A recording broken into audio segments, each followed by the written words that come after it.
देखिए, मैं तो ये ज़रूर कहूँगा, प्रधानमंत्री जी चुनाव का टाइम आ गया है तो रैली वगैरह तो होते रहेगी।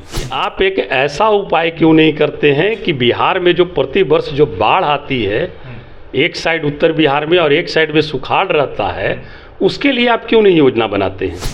तो काम ये करना चाहिए। तो आप देते हो पैकेज 11,500 करोड़, कहाँ गए वो पैसे? आप 11 साल से सरकार में हैं, सत्ता में हैं, आप केंद्र में भी और राज्य में 20 वर्षों से आप सत्ता में हैं। और जिस तरह से भ्रष्टाचार है, मैं समझता हूँ कि शायद ही कोई ऐसा देश में राज्य होगा जो बिहार से भ्रष्टाचार में आगे होगा। उद्योग के लिए आप लोग अगर आते हैं तो उद्योग के लिए आप लोग क्या करें? हम बिहार में कल कारखाने लगाएंगे। हम उद्योगपतियों को बिहार में उद्योग लगाने के लिए प्रोत्साहित करेंगे। सुशासन बाबू, नीतीश कुमार का जहां तक बात रहता है कि सुशासन बाबू का सुशासन का सरकार चल रहा है, लेकिन आप भ्रष्टाचार का आरोप लगा।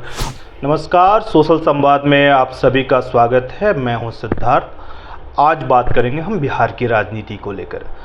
जैसा कि लगातार जो है एनडीए की तरफ से प्रचार प्रसार शुरू हो चुका है और प्रधानमंत्री भी रैली पर रैली करे जा रहे हैं। कल ही जो है कि बिहार में कल जो है कि सिवान के अंदर जो प्रधानमंत्री है रैली करने वाले हैं, उस पर हमारे साथ बातचीत करने के लिए आरजेडी के सांसद अभय कुशवाहा जी हैं। सर, जिस तरह से बिहार की बात करें, सबसे पहले तो आपका हम स्वागत करते हैं। जिस तरह से बिहार की बात करते हैं तो बिहार के अंदर जो प्रधानमंत्री का जो है कि रैली शुरू हो चुका है, बिहार वासियों को पैकेज की भी बात हो रही है। ट्रेन, जब भी रैली में जाते हैं तो ट्रेन भी देते हैं। आप इन सभी मुद्दों को किस तरह से? देखिए, मैं तो ये ज़रूर कहूँगा, प्रधानमंत्री जी चुनाव का टाइम आ गया है तो रैली वगैरह तो होते रहेगी, लेकिन जो प्रधानमंत्री जी बिहार के लोगों को जो दिग्भ्रमित करने का काम करते हैं ना, उसके लिए मैं ये ज़रूर कहूँगा बिहार वासियों को, हमारा उत्तर बिहार जहाँ बाढ़ की त्रासदी झेलता है प्रतिवर्ष जी, वही दक्षिण बिहार सुखाड़ की त्रासदी झेलता है जी। और न जाने कितने जान माल की प्रतिवर्ष खतरा होती है। मैंने सदन में भी सवाल उठाया, मैंने कमेटी में भी अपनी बात को रखा कि आप एक ऐसा उपाय क्यों नहीं करते हैं कि बिहार में जो प्रतिवर्ष जो बाढ़ आती है, एक साइड उत्तर बिहार में और एक साइड में सुखाड़ रहता है, उसके लिए आप क्यों नहीं योजना बनाते हैं? आप 11 साल से सरकार में हैं, सत्ता में हैं, आप केंद्र में भी और राज्य में 20 वर्षों से आप सत्ता में हैं। तो अब तो दोनों जगह सरकारें हैं आपकी, तो दोनों जगह सरकारें हैं तो आपको एक हाई लेवल डैम का निर्माण कराना चाहिए। नेपाल से जो बाढ़ आती है उसको हाई लेवल डैम का निर्माण कराते हैं, बिजली की भी उत्पादन होती और बाढ़ का भी रुकाव होता, और जिन क्षेत्रों में सुखाड़ है वहाँ भी आप पानी को डाइवर्ट कर सकते थे। तो काम ये करना चाहिए। तो आप देते हो पैकेज 11,500 करोड़, कहाँ गए वो पैसे? सारे लोग बंदर बाट कर लिए। जिस तरह से अफसरशाही बिहार में है और जिस तरह से भ्रष्टाचार है, मैं समझता हूँ कि शायद ही कोई ऐसा देश में राज्य होगा जो बिहार से भ्रष्टाचार में आगे होगा। लेकिन सर, बात करें पलायन, आप लोग कांग्रेस और आरजेडी जो पलायन रोको यात्रा भी आप लोग निकाल रहे हैं बिहार के अंदर, लेकिन उद्योग के लिए आप लोग अगर आते हैं तो उद्योग के लिए आप लोग क्या करें? हम बिहार में कल कारखाने लगाएंगे। हम उद्योगपतियों को बिहार में उद्योग लगाने के लिए प्रोत्साहित करेंगे और उन्हें प्रेफरेंस भी देंगे। चाहे लैंड का सवाल हो, बिजली का सवाल हो। अभी बिजली सबसे ज़्यादा महंगी अगर कहीं बिजली है तो हमारे बिहार में, और बिजली का उत्पादन भी बिहार में बहुत अधिक होता है। ये किस तरह का भाई? 7 रुपये 6 रुपये यूनिट हमारी बिजली है। हम उद्योग धंधे लगाएंगे, कल कारखाने लगाएंगे और लोगों को बिहार में ही नौकरी का अवसर देंगे। बहुत सारे ऐसे पद आज भी खाली हैं। हमारे नेता जब 17 महीना सत्ता में रहे तो रोजगार का तो बाजार लगा। एक दिन में ऐतिहासिक 2 लाख समथिंग 23-24 हज़ार कुछ लोगों को एक दिन में नियुक्ति पत्र बांटने का काम किसी राज्य में हुआ तो वो बिहार है, और वो महागठबंधन की देन है। एनडीए लगा कि सुशासन बाबू, नीतीश कुमार का जहाँ तक बात रहता है कि सुशासन बाबू का सुशासन का सरकार चल रहा है, लेकिन आप भ्रष्टाचार का आरोप लगा। लेकिन जैसे ही प्रधानमंत्री रैलियों में जाते हैं तो आपके दौर का जो है जंगल राज का जिक्र करते हैं, उसको आप लोग किस तरह से देखते? देखिए, हमारे दौर का जो वो जिक्र करते हैं, जो परिभाषित करते हैं जंगल राज का, वो जंगल राज नहीं था, वो समाजवाद की एक लड़ाई थी। और समाजवाद की लड़ाई 1990 के दशक में जब लालू प्रसाद यादव जी सत्ता में आए तो एक व्यवस्था परिवर्तन की लड़ाई बिहार ने लड़ी जी।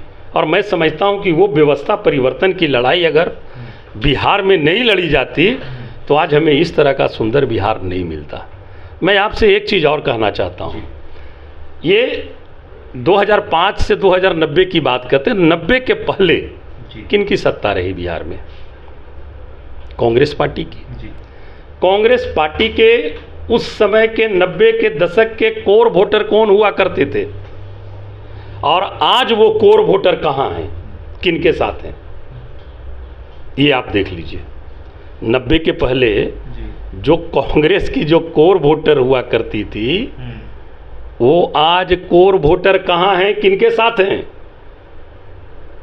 आज सारे core voter Bharatiya Janata party के साथ हैं, और वो समझ चुकी हैं कि जिस तरह से हम राज पहले करते थे अब उस तरह का राज हम नहीं कर सकते हैं। इसलिए सारे लोग भारतीय जनता पार्टी में मिलकर हमारे ही लोगों पर कंधे पर बंदूक रख कर के चलाने का काम कर रहे हैं। बिहार में नीतीश बाबू के कंधे पर रख कर के बंदूक चलाने का काम कर रहे हैं। तो ये सारी चीज़ें बिहार की आवाम, मतदाता मालिक देख रही है। और रह गई बात भ्रष्टाचार की, सुशासन बाबू की, तो मैं निश्चित तौर पर कहूँगा कि हमसे छोड़ दीजिए ना, हम लोग तो विपक्ष के सांसद हैं, विपक्ष के हम लोग विधायक हैं, विपक्ष के हमारे बहुत सारे कार्यकर्ता हैं, हमारी बात छोड़ दीजिए ना। यहाँ तो सरकार के उप मुख्यमंत्री झल्ला गए कि हमारी बात एसपी और पदाधिकारी नहीं सुन रहे हैं।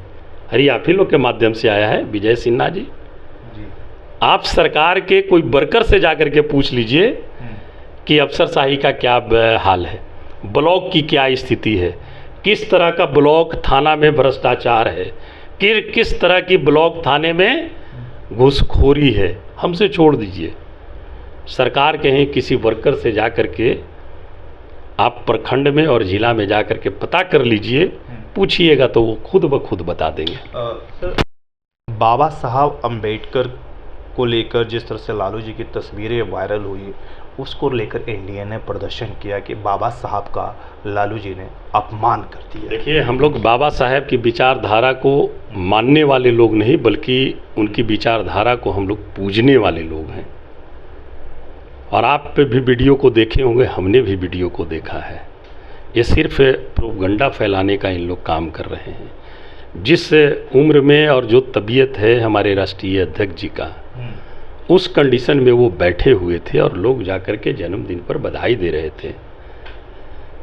कहीं पर से किसी भी प्रकार का कोई अपमान करने का काम राष्ट्रीय अध्यक्ष जी के द्वारा नहीं हुआ है। मैं निश्चित तौर पर कह सकता हूं कि हम लोग पूजने वाले लोग हैं, और लालू प्रसाद यादव जी समाजवाद के पुरोधा हैं बिहार के लिए। समाजवाद को कैसे लागू किया जाता है, समाजवाद को कैसे अपने दिल में बसा करके लोगों के बीच उतारने का काम अगर किसी शख्स ने किया है तो उस व्यक्ति का नाम है लालू प्रसाद यादव। सर, आप बात कर रहे हैं लालू प्रसाद यादव जी की, तो आज जीतन राम मांझी का जिस तरह से ट्वीट आया लंबा चौड़ा कि उस पर उनका कहना है कि भाई आरजेडी जो है मुसलमानों का, पिछड़ों का वोट लेती है, लेकिन मुख्यमंत्री जो है उनका परिवार का। देखिए, ये सब पर कोई टीका टिप्पणी नहीं करनी चाहिए। ये खुद उनकी अपनी पार्टी है जी। अपनी पार्टी अपने ही से सोच लेना चाहिए ना कि क्या आप कर रहे हैं, आप अपनी पार्टी में किस विचारधारा को लागू किए हुए हैं। और ये जो बात करते हैं 240 सीट है ना, भारतीय जनता पार्टी के पास, इन लोग के पास। एक भी बता दीजिए ना कि इनके यहाँ से कोई मुस्लिम मेंबर ऑफ पार्लियामेंट बन कर के गए हैं? एक आध को गए हैं क्या? एक भी नहीं है। हमारे के यहाँ राज्यसभा में डॉक्टर फैयाज साहब हमारे पार्टी के राष्ट्रीय जनता दल के राज्यसभा में संसदीय दल के नेता हैं, और लोकसभा में पिछड़ा का बेटा, कुशवाहा समाज का बेटा राष्ट्रीय जनता दल का लोकसभा में संसदीय दल का नेता है। तो सम्मान देना हमारे राष्ट्रीय अध्यक्ष जी और माननीय तेजस्वी बाबू बखूबी जानते हैं, और जितना सम्मान हर एक वर्ग के लोगों को जो तेजस्वी बाबू और लालू प्रसाद यादव जी ने देने का काम किया है, इन लोग सपना देखते रह जाएंगे, लेकिन इस तरह का व्यवहार और विचारधारा इन लोग के पास नहीं मिल सकती है। हमें याद है वो दिन 2009 की लगती है कि बात है, उस समय जो अभी लंबी लंबी भाषण देते रहते हैं माननीय चिराग पासवान जी, 9 में लोग जनशक्ति पार्टी के एक नहीं जीते थे। आदरणीय रामविलास पासवान जी भी चुनाव हार गए थे।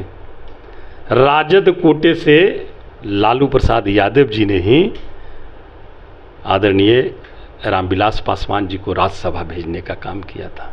वो दिलदार, दिल दिखाने वाले हमारे राष्ट्रीय अध्यक्ष जी हैं, और ये सब बात करते हैं।